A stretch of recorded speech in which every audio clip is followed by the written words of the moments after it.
Buenos días. Si la tecnología lo permite, hoy vamos a tratar el tema de las 7 civilizaciones madres. Espero desarrollar los siguientes elementos. En primer lugar, vamos a hablar de qué es la cultura, después qué es la civilización, después cómo se forma una civilización y cómo reconocerla. Después vamos a hablar de la diferencia que hay entre civilizaciones madre y civilizaciones derivadas.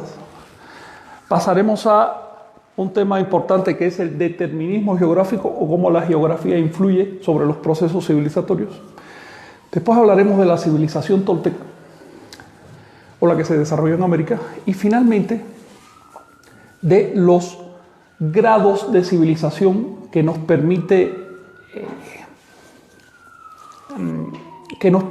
entender la presencia de la toltequidad. Este es un punto delicado, no se ha tratado antes en clases de historia. De hecho, que me perdonen los historiadores porque no se toca en las academias y probablemente se rechace. Pero yo voy a poner mis puntos.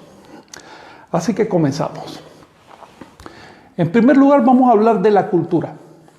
Miren, en los libros de texto se usa de manera bastante indiscriminada y también el término civilización.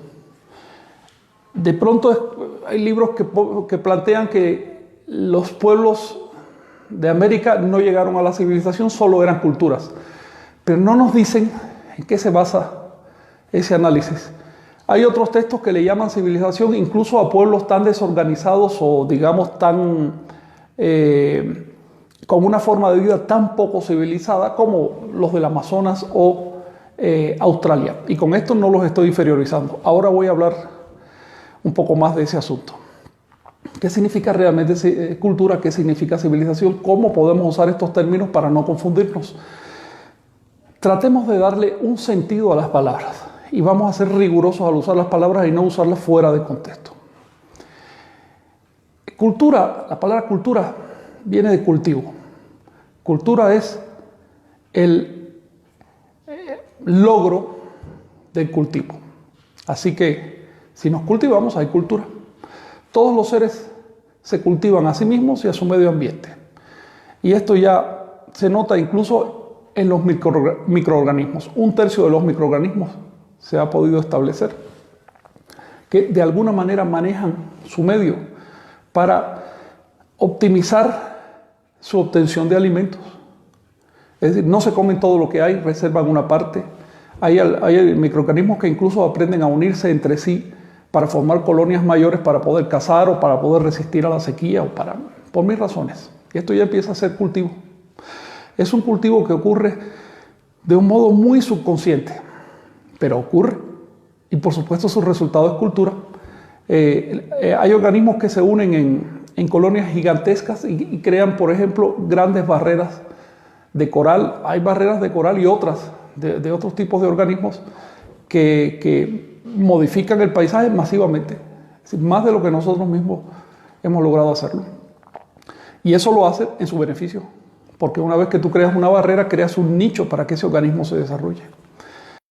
El caso clásico, por ejemplo, es de los castores, que no son microorganismos. Ya los castores trabajan con mucha más conciencia. Saben qué es lo que quieren hacer, saben dónde, cuándo y cómo lo van a hacer, haciendo un dique que les proporciona ¿qué? Un nicho ecológico favorable. Por lo tanto, ellos cultivan su medio ambiente y de alguna manera eso los cultiva a sí mismos porque les permite sobrevivir y sobre todo hace que se reproduzcan más aquellos que están más adaptados o más condicionados para esta manipulación del medio. Es decir, aquellos que tienen más cultura o más capacidad de cultura. Cuando llegamos a los monos, a ver, los monos ya pueden, si no hay fruta, un mono puede escarbar la tierra en busca de raíces. Y hay monos que hasta lavan las raíces antes de comérselas. Y lo aprenden. No se trata aquí de genes ni nada de eso. Un mono puede arrancar un palito y prepararlo y hacer ¿cómo le diría eso? Un anzuelo, lo que tú quieras para cazar gusanos o termitas. Bien. Es decir, ya en el caso de los monos estamos hablando de cultura bastante consciente. De hecho, existe arqueología de los monos. Existe una arqueología que ya lleva unos 4.000 años de perspectiva, de estudio, que se dedica a buscar artefactos usados por los grandes monos en la selva. Y no crean que son 2 o 3 artefactos, se han encontrado más de 200 artefactos diferentes manipulados por los monos para a su vez manipular el medio ambiente. Estamos hablando de cultura.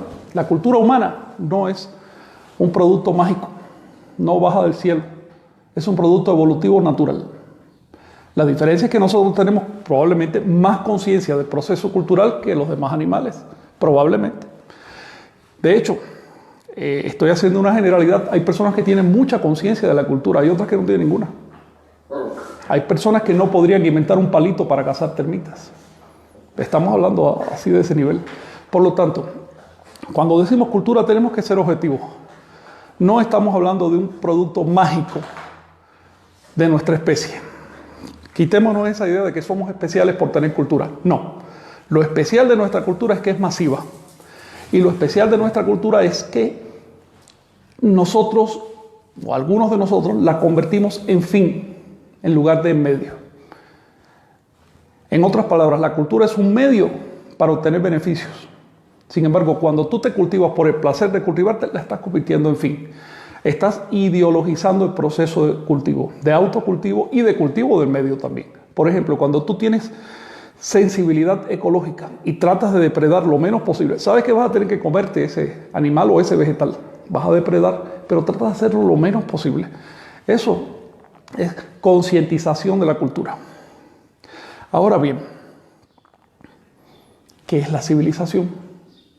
Para entender la civilización tenemos que ponernos en el caso de una cultura natural que está descubriendo el mundo y que está aprendiendo, por ejemplo, cómo se usan las piedras, cómo se usan los palos. Pónganse en el caso de las primeras culturas humanas que ni siquiera tenían fuego, no tenían ropa y descubrieron cómo encender el fuego, cómo tejer ramas para hacer por lo menos una cesta, cómo curtir una piel. En otras palabras, el proceso cultural, en nuestro caso, viene desde cero, viene desde la misma naturaleza. Pónganse en el caso de esa cultura. Los beneficios obtenidos hacen que poco a poco vaya teniendo mejores alimentos, que tenga una cierta estabilidad en la producción alimentaria. Hacen que además empiece a subir la densidad demográfica de la zona. Así que ya no se trata de un grupo de personas aislados en medio de una selva. Se trata, por ejemplo, de una veintena de caseríos distribuidos a cierta distancia para que no se depreden unos a otros, para que tengan un espacio suficiente para cazar y recolectar. Ahora, sigan acumulando energía, sigan acumulando alimentos, sigan acumulando estabilidad de vida. Esos caseríos van a crecer. Y con el tiempo van a llegar a un problema. O se hacen la guerra o se funden en una ciudad. Si se funden en una ciudad, tienen entonces que encontrar un modo superior de depredar el medio ambiente, porque si siguen arrojando un caballo a un barranco, digo un rebaño de caballos o de elefantes a un barranco, para comerse cada uno un bistec, eso no vale la pena. Entonces dicen, bueno, mejor vamos a hacer un corral y los tenemos aquí, y claro que hay que darles comida, pero bueno, no estamos matándolos a todos, matamos a uno solo y con eso nos alimentamos todos. Es decir, el proceso de depredación se hace cada vez más eficiente, menos cruel, le cuesta menos a la naturaleza. Pero el ser humano tiene que hacerse sedentario, tiene que empezar a estar detrás del rebaño. Después hay que sembrar para el rebaño, después hay que sembrar para el ser humano y terminas teniendo una ciudad fija que no se mueve. En ese punto, hace más o menos unos 15.000 años, ocurrió un fenómeno. Y es que cuando surgieron las primeras ciudades fijas, las más viejas que se han descubierto, que son varias ya, están en Turquía. Y tienen, hace 15.000 años ya estaban ya edificadas. Estas ciudades se hacían arracimando las casas unas con otras, a tal punto que una pared servía para el vecino y así, no había calles. La basura se echaba entre huecos que quedaban entre las casas. ¿Ven? No había un sistema de saneamiento. No se sabe por qué esas ciudades quebraron pronto, pero podemos especular, quebraron por falta de higiene. Porque cuando tú hacinas personas, ahí vienen los virus, ahí viene todo. Ahí vienen las bacterias, ahí vienen los animales depredadores que a su vez van a contaminar. Es decir, acumulas personas, acumulas basura. Así que esas culturas que por presión demográfica se vieron obligadas a racionalizar su depredación, de pronto entendieron que además de eso tenían que urbanizarse.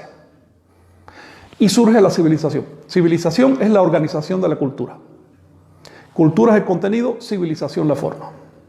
Así que dijeron, señores, ya nada de hacer las casas como le dé la gana. Está bien, tú eres libre, pero la casa la vas a hacer como dicte la comunidad.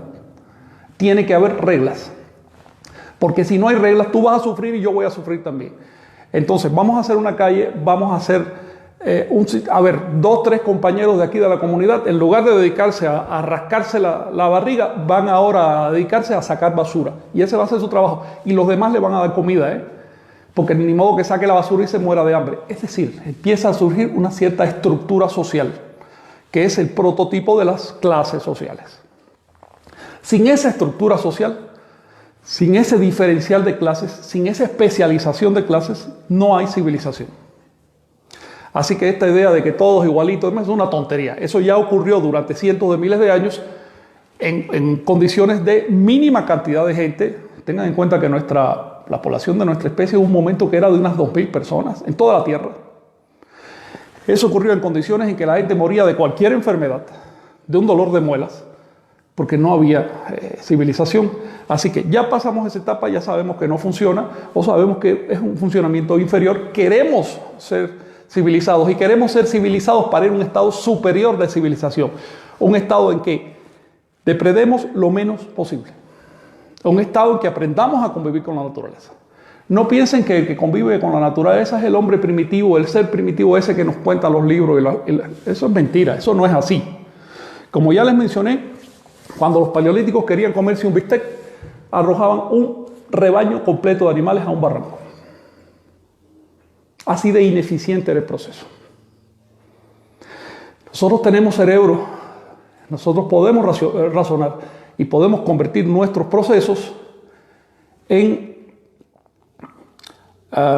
podemos sutilizar nuestros procesos, de manera que no sean un reto directo o un reto tosco a la naturaleza. Recuerden que nos estamos comiendo nuestra casa.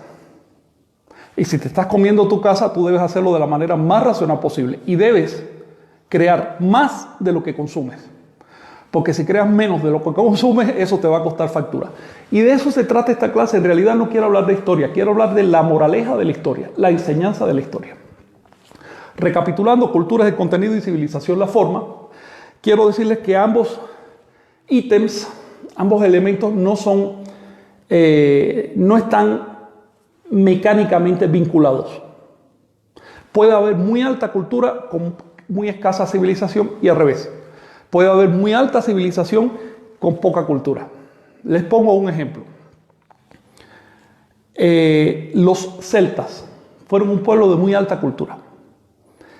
Si ellos hubieran estado concentrados en un territorio más pequeño, con esa misma cantidad de gente, hubieran sido una de las civilizaciones más brillantes, porque su cultura era muy alta y tenían muchos elementos que organizar. Si tenían contenidos. Sin embargo, se regaba por un extenso territorio que les permitía vivir en comunidades bastante pequeñas, sin demasiado conflicto. Era un territorio rico, producía cosas. De modo que ellos no sintieron la necesidad de civilizar hasta que chocaron con los romanos. Ahí cuando tuvieron un reto externo, entonces se dijeron, tenemos que organizarnos porque nos van a destruir. Y saben que se organizaron y llegaron a destruir el Imperio Romano con el tiempo. En otras palabras, tenemos una alta cultura con muy escasa civilización porque no era necesario ese tipo de orden. Por otro lado, tenemos casos como la civilización que hay hoy. Y no quiero politizar ni quiero despreciar a nadie, pero por ejemplo, la civilización que hay hoy en los Estados Unidos. Estados Unidos es uno de los países más civilizados de la Tierra. ¿Ves? Es decir, más organizados. Incluso demasiado organizados.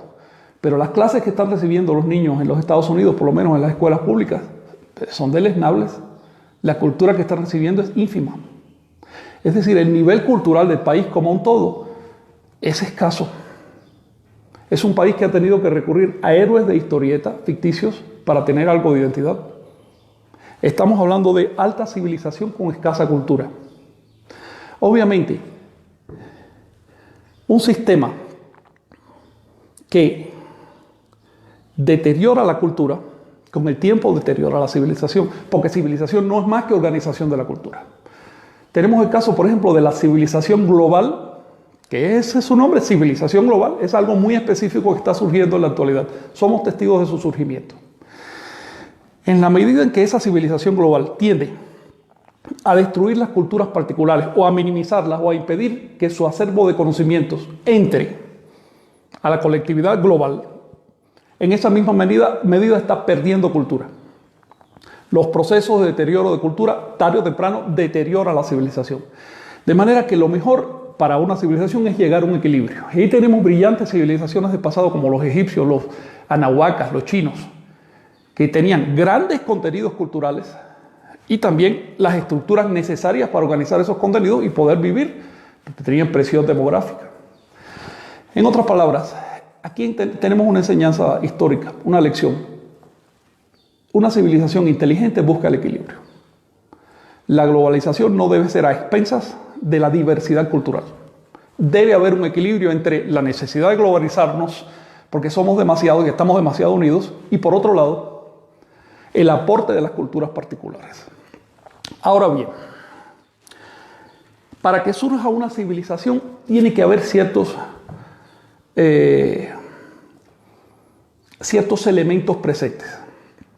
El primero de ellos ya se los mencioné. Tiene que haber cierta cantidad de gente crítica. Si hay menos, a ti te sale más cómodo cazar un animal o recolectar semillas en la selva que el esfuerzo de sembrar, de estar sedentario, de construir casas. ¿Ves? Te sale más cómodo y es más agradable y más divertido estar viajando por ahí, conocer un montón de lugares y vivir de carne, de animales enormes, en fin.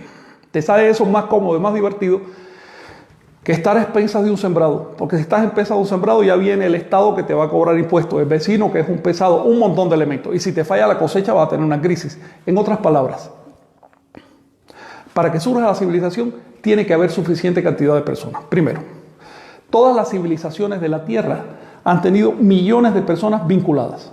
Esto requiere, por otro lado, que esos grupos que se vincularon bajen la guardia y no tengan recelo del vecino. Así que si la cultura es xenofóbica, no va a permitir que la gente se una. Si la religión que tiene ese grupo tiene tabúes muy gruesos, tabúes contra los demás, no van a permitir que la gente se una. Les pongo un caso concreto. Las religiones bíblicas, bueno, la religión hebrea, ni siquiera digo la judía, sino la hebrea, la primera religión que surgió, que después se convirtió en judaísmo, hace unos 1500 años. Al principio, la misma Biblia lo dice, los primeros hebreos eran una vasta compañía mixta, eran un montón de gente, eran como 3 millones de personas, de todo tipo de gente, raza, hablaban varias lenguas y todo. Por entonces no había surgido el concepto de nosotros y los gentiles, es decir, la gentuza. Pero después que ese grupo logró un cierto nivel incipiente de civilización, surgió ese concepto. ¿Y qué pasó? Pues que esa cultura se aisló, esa civilización se aisló, ya no siguió fraternizando con los demás. En vez de unirse con sus hermanos árabes y con sus hermanos era un gran grupo. Si no hubieran tenido esos tabúes religiosos, esos prejuicios religiosos, se habrían fundido. Y habrían sido una de las civilizaciones más grandes y espléndidas de la Tierra. Pero los tabúes los aislaron. Afortunadamente lograron sostenerse y se mantienen hasta la actualidad, pero a costa de una guerra que no se acaba. Y esa guerra es por prejuicios religiosos. Así que tenemos aquí una segunda lección de la historia. Para que surja una civilización brillante y grande, hay que bajarle al ego. Hay que bajarle al prejuicio. ¿Cómo que los demás son gentiles y yo soy especial? Porque yo estoy en contacto con el ser que creó todo el universo que me prefiere a mí sobre los demás. Esos son tonterías. Eso es adoración del ego. La adoración del ego destruye la civilización. Civilización es comprender las necesidades de los demás, comprender el punto de vista de los demás. Y en lugar de rechazarlo, aceptarlo. Y ver lo bueno y usar lo bueno. Y también aprender de lo malo. Porque de lo malo se aprende más que de lo bueno, para no repetir errores. Eso es civilización. Ahora bien, una vez que tenemos un pueblo con suficiente presión demográfica y con una tendencia cultural e ideológica a asimilar a los demás, puede darse el caso de que surja la civilización. Para que surja la civilización tiene que haber factores como, por ejemplo, un alimento que se pueda almacenar. No crean que los egipcios inventaron la cebada y los mesopotámicos el trigo y aquí se inventó el maíz, los chinos inventaron el arroz. No crean que eso fue por gusto. Fue porque necesitaban un grano que pudiera estar varios años en una cesta sin arruinarse, o en un silo, en una troje, sin arruinarse. ¿Por qué? Porque si tú no tienes un alimento que puedas conservar durante largo tiempo, tú no puedes, por ejemplo, mandar un ejército a lo lejos, o no puedes pagar salarios, no puedes hacer un plan a 3, 4 años de desarrollo porque no tienes una base alimenticia. Si tú tienes un alimento que se corrompe a la semana y eso es lo más que te va a durar, tu plan de desarrollo es de una semana. Entonces, para que haya una civilización tiene que haber un cereal. Los anahuacas crearon el maíz hace por lo menos 9.500 años, son las evidencias más antiguas, quizás 10.000, quizás hasta más, ponle que 11.000 años.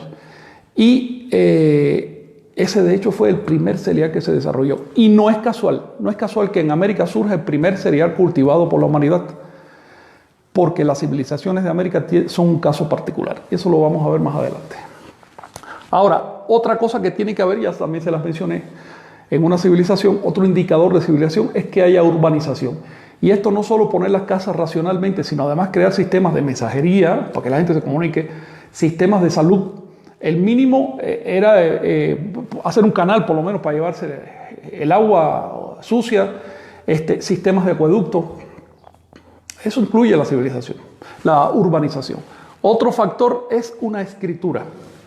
Por lo siguiente, miren, en la fase cultural, en la fase precivilizatoria, a los pueblos les basta con la tradición oral. La tradición oral es suficiente para una cultura.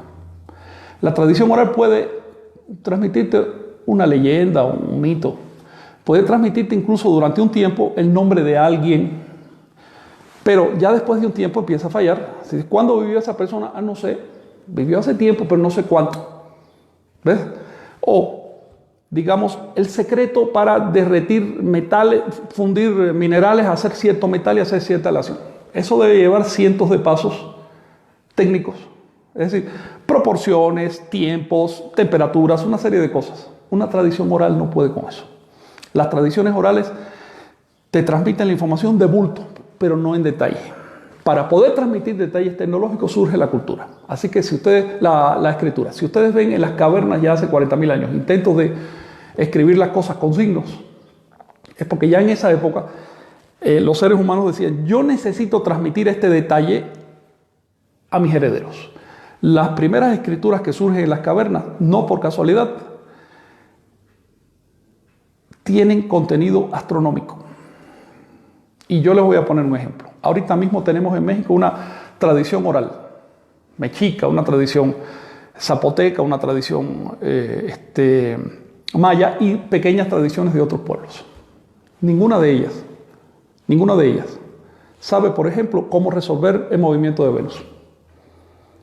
Ninguna de ellas sabe cómo calcular una fecha. Simplemente no sabe. Una vez que alguien hace la investigación, la incorporan y la empiezan a repetir. Pero ninguna tradición puede transmitir un dato matemático, o un dato astronómico, o un dato calendárico cierto. Porque surge el fenómeno del teléfono descompuesto. Es lo siguiente, si tú le transmites de palabra algo a alguien, y ese alguien se lo transmite al otro, y al otro, después de 5 o 6 pasos, probablemente ya haya error. Y no podemos rectificar el error porque no tenemos un texto que leer. Ya perdimos el contacto, el error va a ir creciendo. Si en esa cadena de transmisión oral hay alguien con mala intención que mete un dato incorrecto a propósito, ese dato va a seguir. Si en esa cadena hay alguien que por fallo de memoria olvidó parte importante del texto, ese olvido va a seguir también. Es decir, si hacemos una cadena de 10 personas y nos transmitimos al oído un mensaje, probablemente el 10º ya esté diciendo otra cosa diferente. Eso es la tradición oral. Las escrituras las civilizaciones que subieron a América, como en el resto de la humanidad, tenían escritura y la tenían por algo. La escritura conduce a la literatura y la literatura es justamente el soporte de conocimiento de una civilización. Con esto no estoy hablando de las prácticas místicas, de las prácticas de conciencia, los ascetas no son parte del proceso civilizatorio, por eso generalmente no viven dentro de las civilizaciones. Estoy hablando de cuestiones técnicas, de cuestiones de cómo resolver alimentos para millones de personas, de cuestiones de cómo planificar. Ahora bien, otro elemento de la civilización, otro indicador, es una religión organizada. Si tú no consigues que la gente crea ciertas cosas y tenga ciertos valores, la gente no se va a animar a ahorrar su dinero, a sacar una parte de ella para dárselo al Estado y a acudir a las convocatorias del Estado para hacer cosas tan elementales como una calle, un acueducto. Así que si tú hoy transitas por la calle, abres la llave y tienes agua, eso es producto de que todos nosotros hicimos un esfuerzo común para el bien de todos nosotros. No nos quedamos en nuestra casa diciendo yo con lo mío, porque incluso la casa que tú tienes probablemente no la construiste tú. De manera que se necesita una ideología que convenza al ser humano de que debe desprenderse de parte de su posesión y debe hacerlo por un bien mayor. Si se usa bien o mal, ya eso es una cuestión aparte. Lo que dice la ideología es, no debes ser egoísta, porque a la hora de problema tú vas a recurrir a los demás. Así que cuando los demás recurran a ti, tú también debes dar. La religión, y esto está probado históricamente, al transmitir valores morales, con el tiempo transmite un código legal. Por ejemplo, ahí tenemos el caso de la Biblia. La Biblia comienza con un mito creativo, pero después salta inmediatamente ¿a qué? Al decálogo, al código legal de los hebreos.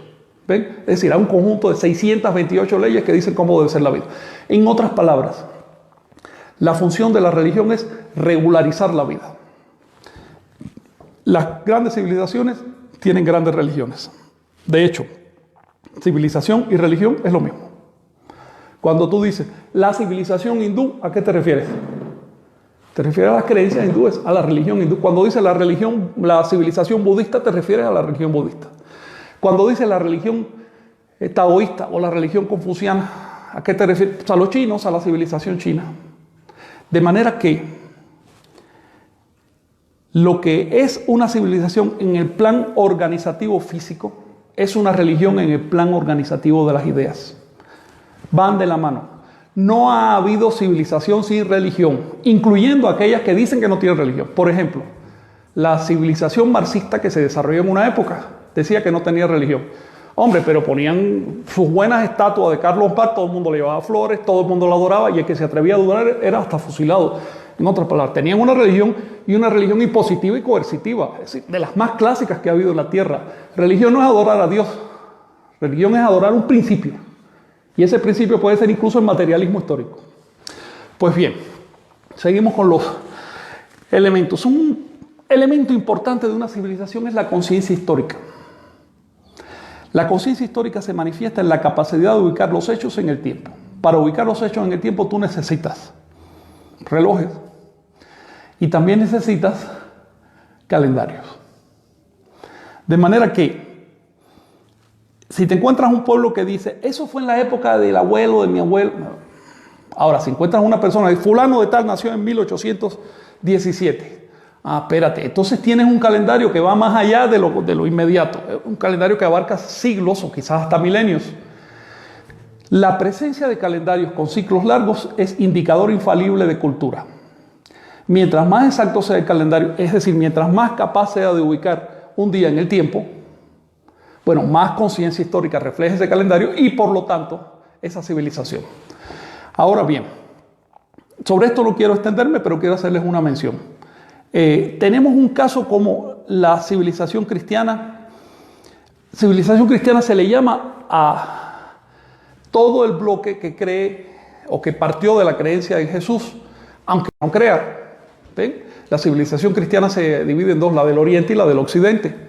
Si hablas una lengua producto de esa civilización, como el español, tú perteneces a la civilización cristiana, aunque no creas en Jesús. Eso es una cosa independiente de las creencias. Pero tú tienes costumbres, tienes definiciones mentales, tienes un modo de vida que pertenece a la civilización cristiana.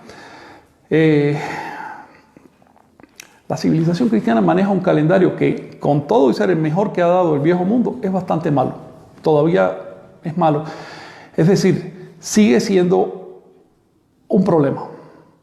A nosotros nos cuesta trabajo, por ejemplo, convertir mecánicamente el calendario cristiano en calendario musulmán. ¿Cuál es la fecha musulmana? Te la sabes de memoria si es que te la sabes, pero la conversión es muy difícil. Incluso los especialistas pasan trabajo, necesitan tablas y rectificaciones. Esto es porque nosotros hemos heredado un sistema de registro del paso del tiempo inferior y por inercia cultural no queremos cambiarlo. Los sabios de hoy, los astrónomos de hoy pueden medir fracciones de segundo en milenios, así con esa exactitud, pero no tenemos un sistema de uso popular que refleje esa exactitud. Por lo tanto, la exactitud de un calendario no solo habla de la capacidad de los astrónomos que lo hacen, habla sobre todo de la demanda popular. Si te encuentras a un pueblo como el cristiano que tiene un calendario de una exactitud en un día, de un día en 3.320 años, esa es la capacidad del calendario cristiano. Tú te encuentras entonces a un pueblo que exigió ese grado de exactitud. Si te encuentras a un pueblo como los antiguos griegos, que tenían una exactitud de un día en 320 años, bueno, esa era la demanda de ese pueblo. No estoy diciendo con esto que los científicos griegos no hubieran podido hacerlo mejor. Estoy diciendo que el pueblo no pudo hacerlo mejor. El caso de Anáhuac es sorprendente, porque tenemos una exactitud de un día en 8.200 años. Esto es exagerado. Esto es con mucho más que todo lo que se ha logrado en otras partes y hace que nos preguntemos qué grado de conciencia histórica había en ese pueblo. ¿Por qué esa exigencia de exactitud de parte de las masas? ¿Por qué estaban dispuestas a pasar trabajo con un calendario bueno, con un calendario astronómico? Porque es que hay que pasar trabajo, hay que aprendérselo. ¿Por qué estaban dispuestas a ese sacrificio? ¿Qué querían a cambio de ese sacrificio? La exactitud del calendario que se desarrolló en Anáhuac es producto de lo que vamos a ver ahora. Fíjense que hay dos tipos de civilizaciones desde el punto de vista de su origen. Las primarias o madre y las derivadas. Si ustedes quieren, hijas.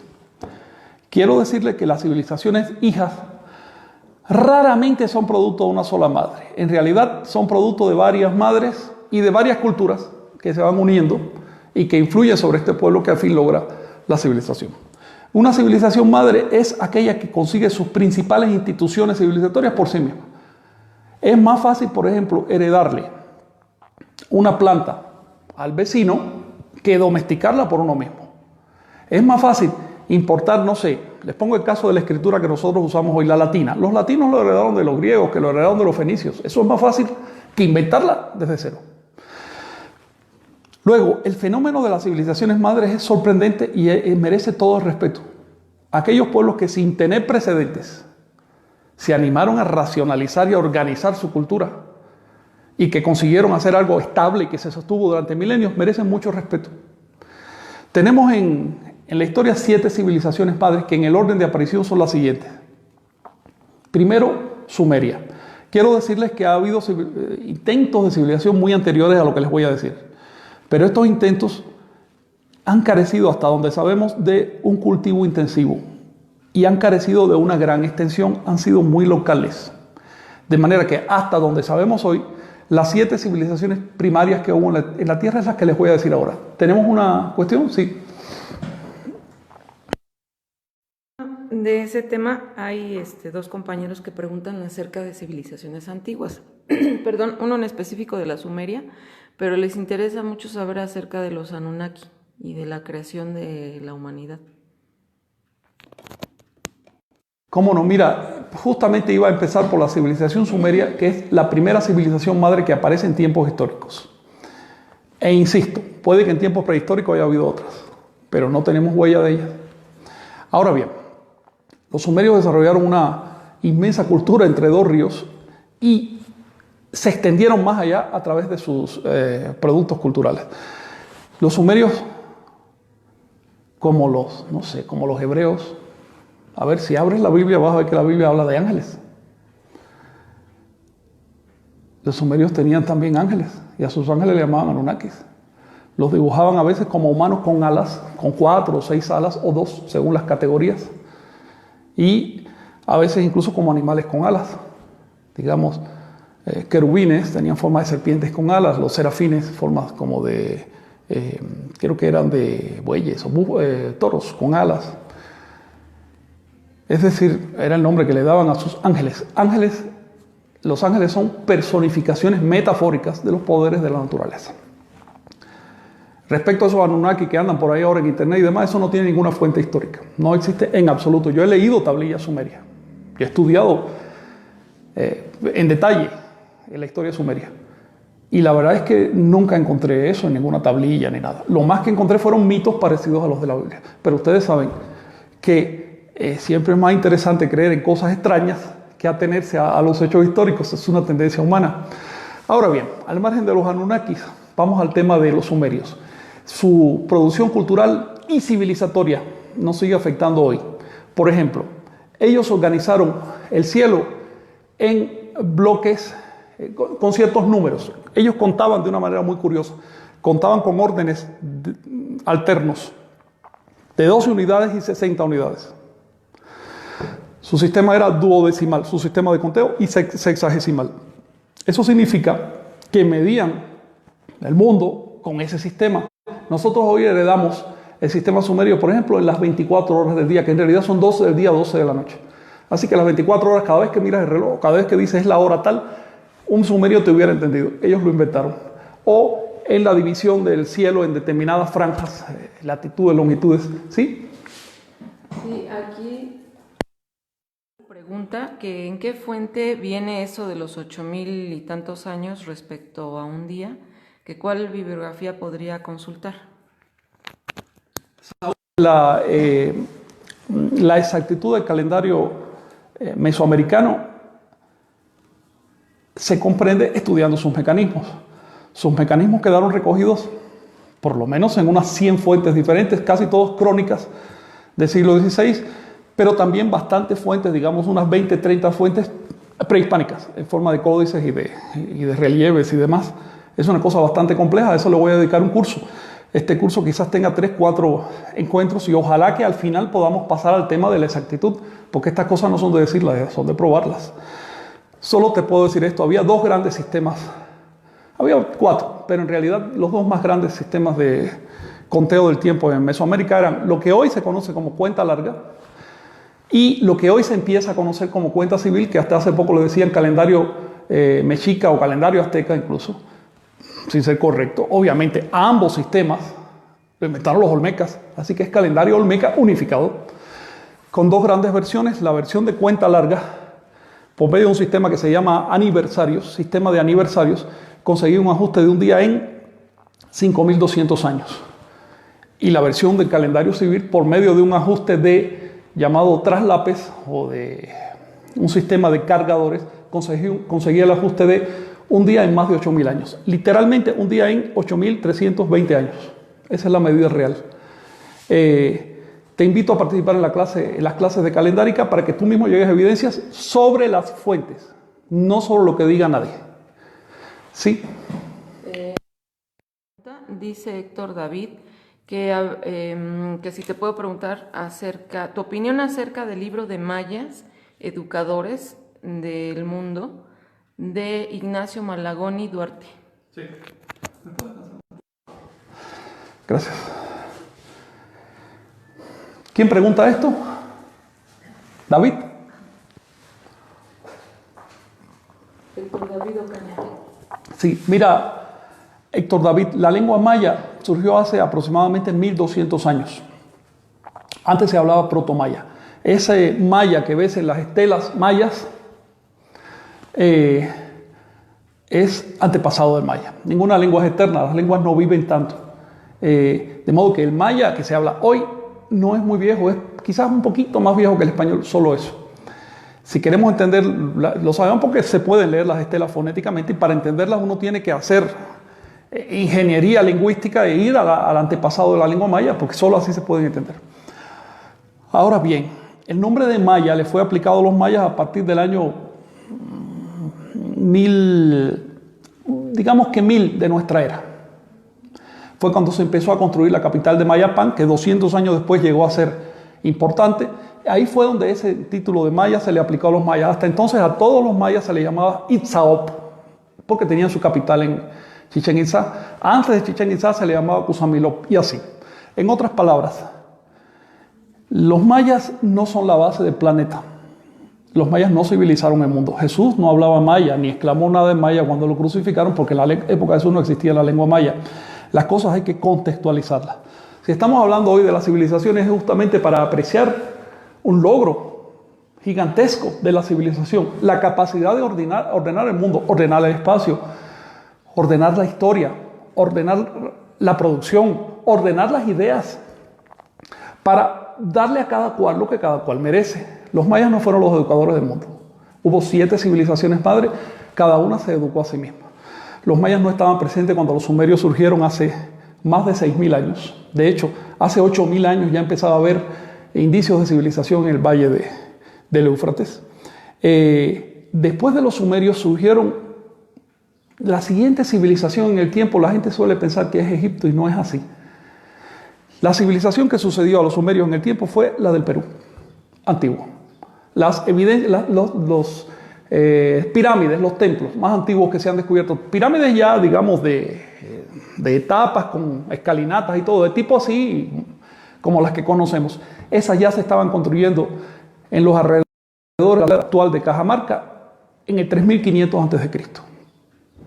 Es decir, 1000 años antes que surgieran las pirámides de Egipto. Estamos hablando de un tremendo proceso de civilización que ocurrió en Perú, impresionante, sobre todo por el hecho de que no estaban al lado de un río ni tenían grandes planicies precultivadas, estaban en una cordillera, en unas circunstancias muy difíciles. Su proceso fue impresionante, pero fue muy aislado y por eso es que no se ha incorporado a la historia universal, por eso es que ni se conoce siquiera las edades, pero ya había civilización organizada, bien establecida en Perú, en la época de Caral, en el 2500 a.C. Faltaban 100 años para que se construyera la pirámide de Keops. Con esto no estoy minimizando a los egipcios, estoy diciendo un hecho histórico, algo que se puede probar. Los egipcios son la tercera civilización madre en surgir. Recordamos a los egipcios por las pirámides, pero la verdad es que sus principales logros fueron urbanísticos y sociales. Ellos consiguieron miles de años de desarrollo sostenido con pocas guerras internas, o por lo menos con guerras no demasiado devastadoras, con suficiente, digamos, alegría en la población como para seguir creando. Tú ves que las obras de arte egipcios siguen y siguen, no se agotan. La gente tenía ganas de crear. No creas que la gente estaba esclavizada construyendo pirámides como se nos dijo en la escuela en una época. Eso no es así. No hubo periodo esclavista en Egipto, ni me perdone Carlos Marx. La gente iba con todo su gozo a ofrecer esa piedra, a elevar esa piedra a una pirámide porque estaba haciendo un monumento al futuro. Y aquí estamos hablando de otra cosa. Los pueblos que hacen pirámides están construyendo monumentos al futuro. No es lo mismo hacer una escultura de hierro de quién sabe qué o con unas placas de quién sabe qué cosa, que tú sabes que dentro de un siglo ya eso no va a existir, que pasarte el trabajo de hacer un monumento que va a estar 10.000, 20.000, puede que hasta 1.000.000 de años todavía queden vestigios. Esos monumentos grandiosos de las antiguas civilizaciones son mensajes al futuro y nos hablan de la conciencia histórica. Nos están diciendo algo. Queda de nosotros entenderlo. Les voy a decir, nuestra cultura moderna no está entendiendo ese mensaje.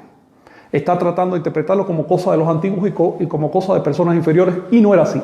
Cada civilización madre es equivalente en su nivel de cultura, en su nivel de comprensión del mundo. Cada una, incluyendo, digamos, los resultados que tenemos hoy. La civilización global es un resultado ya de quinta o sexta generación, pero es equivalente a lo que había, por ejemplo, en Babilonia, a lo que había en Egipto, a lo que había en Anahuac. Cada civilización descubrió su modo de entender el universo. No somos el producto de una historia lineal, no estamos en la cúspide de una pirámide. Cada pueblo ha tenido sus pirámides y sus momentos.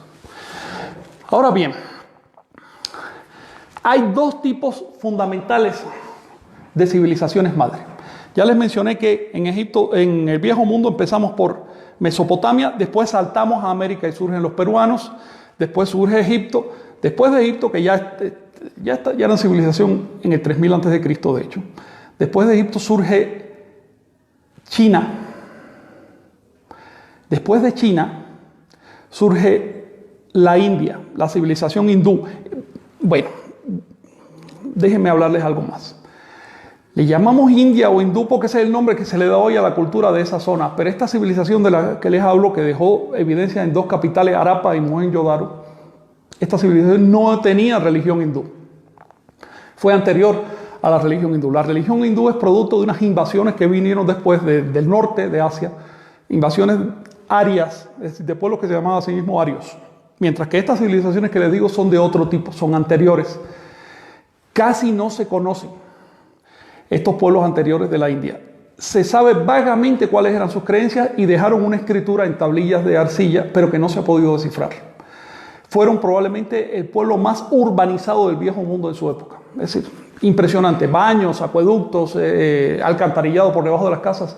Era una civilización muy avanzada y desapareció de pronto debido a la invasión de los pueblos un poquito más bárbaros del norte, que les repito, se llamaban arios. Estos pueblos que llegaron construyeron después la religión védica, 1500 años más tarde la religión brahmánica y después lo que hoy llamamos religión hindú. Esa es la historia de la India, les quería contar. Y finalmente la última civilización madre que surge en el viejo mundo es la de Creta. Aunque estaban relativamente cerca de Egipto y tenían influencia de Mesopotamia, ellos tuvieron su propio desarrollo a partir de su propia cultura, su propia escritura, su religión era diferente de las demás. Las civilizaciones padres del viejo mundo eran machistas, la de Creta no. La de Creta era feminista, los seres supremos eran femeninos. La civilización cretense es muy importante porque es finalmente la tatarabuela de la civilización latina que nos ha influido tanto a nosotros. Así que esa civilización greco-latina que ha influido tanto sobre la cristiandad tuvo su origen finalmente, sus raíces más profundas en la civilización de Creta. Estamos hablando de 5 civilizaciones madre en el viejo mundo y una en América, que es la del Perú, más la última en surgir en el tiempo histórico, que es la de Anagua. La civilización en Anagua se fecha con la emergencia de los olmecas en el siglo XVIII a.C. Es decir, hace 3.700 años.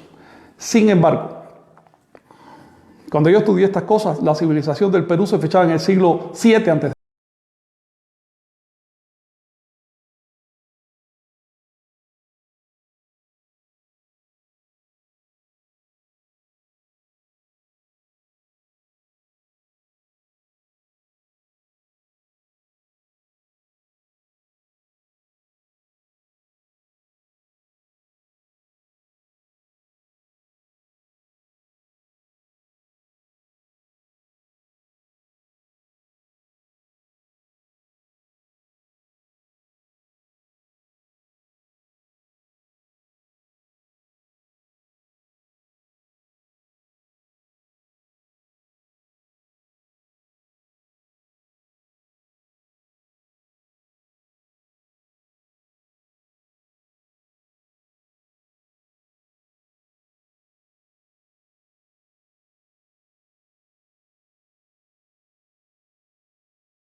Incosteable.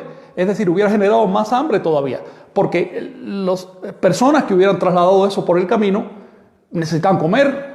Hay otra cuestión. En el viejo mundo tenían desde elefantes hasta bueyes para trasladar las cosas. Pero en América no había grandes animales de tiro. El único animal que se domesticó para tiro es la llama y no soporta salir de su nicho climático y tampoco puede pecar mucho. No podías venir con un rebaño de llamas a México. En otras palabras, las civilizaciones de América estaban aisladas desde el punto de vista de los intercambios masivos. No podías tener en cuenta, voy a caerle a fulano y le voy a quitar su cosecha. No es rentable. Tampoco voy a pedirle un préstamo o voy a entrar en un intercambio comercial. No era rentable. En otras palabras, las civilizaciones de América se desarrollaron sin la posibilidad de depredar al prójimo, pero también sin la eventualidad de que las depredaran. Se desarrollaron sin temor a una depredación. En cambio, en el viejo mundo las civilizaciones tenían miedo de ser depredadas. Le tenían miedo a los dos vecinos que tenían a los lados. Esto determinó dos cursos civilizatorios diferentes. En el viejo mundo, los pueblos le dedicaron su energía a la metalurgia y el transporte. Esto no es casual. Metalurgia y transporte son las bases de una industria armamentista. Así que le dedicaron su energía a crear armas. En América no tenían que hacer eso. Entonces dedicaron su energía a cuestiones especulativas. La matemática, la astronomía, el calendario. ¿Ven? Cuestiones filosóficas, cuestiones cosmogónicas, especulativas. Porque no tenían miedo de ser depredados por otra civilización. Lo más que podía es que un pueblo de la frontera pequeño le cayera arriba y se robara unos sacos de maíz. Eso es lo más que podía pasar. No había modo de que fueran destruidas desde fuera. Así que tenemos el fenómeno de que en el viejo mundo hubo un rapidísimo desarrollo de la metalurgia, por poner un ejemplo, pero todavía en la época de Cristóbal Colón los europeos no manejaban cómodamente el concepto de cero o el sistema de numeración por posiciones que tenemos hoy. Eso ya lo hacían los árabes porque lo habían importado del Oriente, pero aún así ese sistema surgió tardíamente en la India. Es decir, cuando llegó Colón acá, si bien él en sus textos personales sí usaba el cero y la notación arábica, cuando hacía su carta usaba los números romanos que no permiten hacer cálculo. Teníamos, en esa época, hace 5 siglos, todavía un grave retraso en, les pongo un ejemplo, matemáticas, pero también en astronomía. Y en calendárica, que ni se diga, en calendárica seguimos teniendo retraso. En otras palabras, según las circunstancias geográficas y por supuesto las circunstancias demográficas y sociales de un pueblo, así es la índole de su civilización. Los anahuacas tuvieron la ventaja de no tenerle miedo a la depredación, pero entonces tenían que hacerse autosuficientes porque 4 años de sequía eran una catástrofe terrible. ¿Ves? 4 años de sequía en Egipto era, bueno, vamos a pedirle un préstamo a los mesopotámicos o a los griegos, pero 4 años de sequía en Anagua era morirse de hambre. De manera que las civilizaciones de América se vieron enfrentadas a su extinción. Y eso hizo que algún día, hace muchos miles de años, se sentaran los sabios y dijeran, ¿cómo podemos evitar que los accidentes climáticos o la tensión surgida dentro de la sociedad nos destruyan? Y crearon la Toltecayot. Quiero decirles que Toltecayot no es Toltequidad, no es el producto de los logros culturales de los antiguos mexicanos, no. Toltequidad es un modo de organización de la cultura, por lo tanto es un grado de la civilización. Cuando los revolucionarios franceses dijeron, vamos a evitarnos este picotillo de medidas que ahora es por el pie del rey y después por el pie de la reina, vamos a evitarnos esto, vamos a hacer un sistema de medidas racional, decimal, y vamos a aplicarlo después a los pesos, y después trataron de aplicarlo al tiempo, ese sistema. Esos revolucionarios franceses estaban aplicando principios toltecas y tenían un intento tolteca. Ese intento no fue más allá porque la forma de la civilización cristiana impide que la racionalización se extienda a la política y a la religión. Así que tú puedes racionalizar las medidas, pero no te metas con las creencias porque la gente no te lo va a tolerar. En América fue diferente. En América la Toltecayo se aplicó a todo. Lo dicen los chilames. Los dioses están presos en los ciclos del calendario. Es decir, tenemos un sistema de medición del mundo y hasta las ideas religiosas más acendradas se someten a ese sistema. Por encima de todo estaba la cosmología o el ordenamiento del cosmos. Esa vocación, esas ganas de racionalizar la realidad de que vivimos, esas ganas de ordenar el mundo, son la Toltecayotl, con independencia de su contenido. Gracias a la Toltecayotl, los mesoamericanos lograron milenios de desarrollo sin agotamiento. Y la prueba es que eran tan creadores en la época olmeca como en la época de Teotihuacán, como en la época de los mexicas. Algo difícil. Ningún otro pueblo de la tierra, quitando a anahuacas y peruanos, ningún otro pueblo de la tierra consiguió mantenerse durante tanto tiempo sin depredar al prójimo o por lo menos pedirle un préstamo, sin influencias masivas de su alrededor. Ahora bien, hay una circunstancia que llama la atención. Quiero referirme a la religión, a las ideas religiosas. Y es la siguiente. ¿Con qué derecho un pueblo le cae a otro para robarle lo que ha cosechado? Eso la sensibilidad humana no lo soporta. Eso se hace por desespero, pero no se hace con placer. De manera que rápidamente las civilizaciones del viejo mundo inventaron un concepto, el concepto de la religión falsa. El concepto de la religión falsa surge primero que el de la religión verdadera. Bien, lo primero que se inventó fue esto. Nuestros vecinos no adoran correctamente. Por lo tanto, nosotros tenemos el deber de ayudarlos.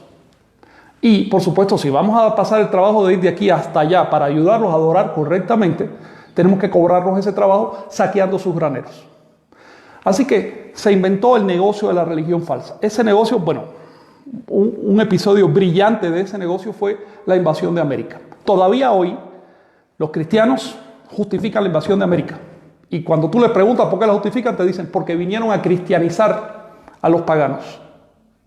Y por supuesto, si ya te das el trabajo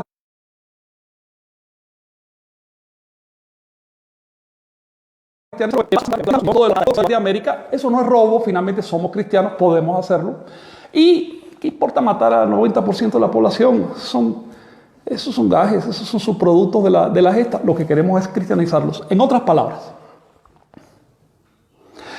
para poder sobrevivir en ese sistema de mutuas agresiones, las civilizaciones del viejo mundo tuvieron que desarrollar religiones de Estado, religiones coercitivas, impositivas, religiones que era obligatorio creer y el que no las creía tenía que irse.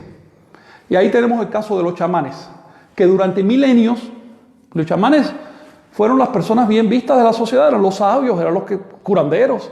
Y de pronto cuando surgieron estas religiones de Estado empezaron a verse como brujos y a ser rechazados. Los chamanes en el viejo mundo tuvieron que irse a la selva o a Siberia.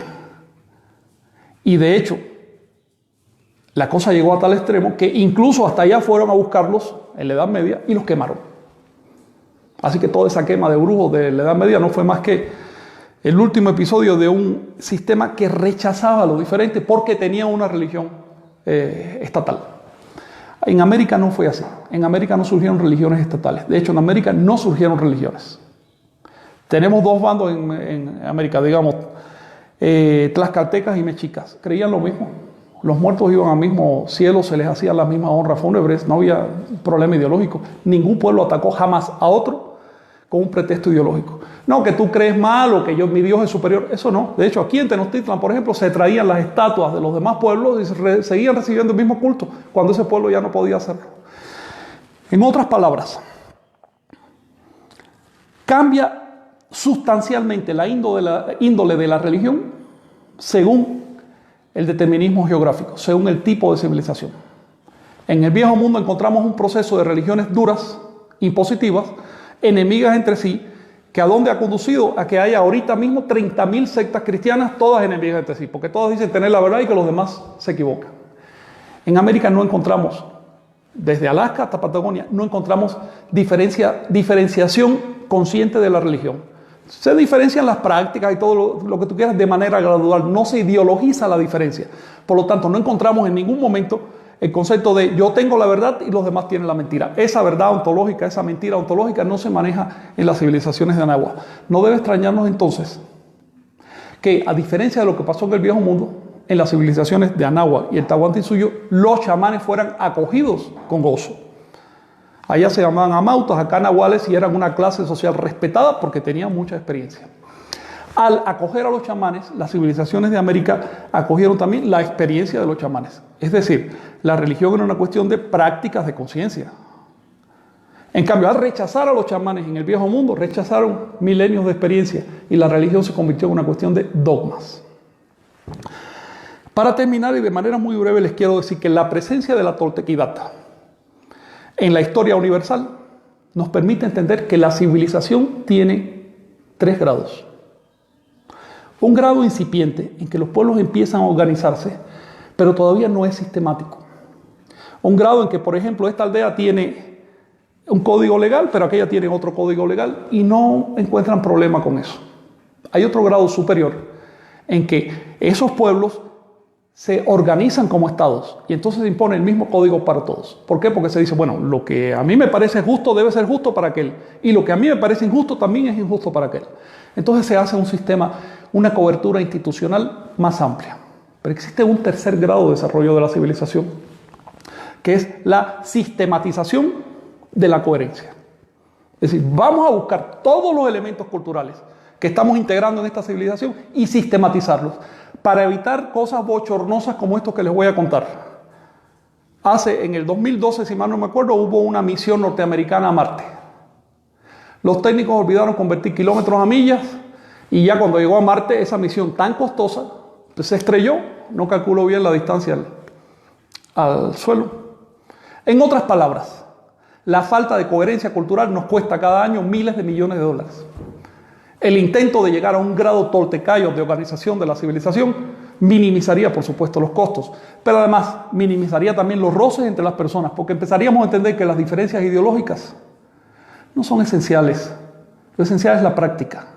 Da igual que tú le digas a Alá, que tú le digas a Jehová, da igual cómo le digas, si lo que importa es el estado de conciencia que tienes, lo que importa es la comprensión del hecho y no el nombre que le des. Nuestra cultura occidental cristiana y la civilización global que está surgiendo de ella todavía no está capacitada para entender algo tan simple y por eso estamos heredando guerras terribles y eso probablemente nos lleve a la extinción. Ahora bien, yo deduzco y creo que no estoy aventurando demasiado que la civilización global que se está creando ahora o pasa a la fase Toltecayot o se va a extinguir. Y con esto me quedo, gracias por estar ahí, nos vemos a la próxima.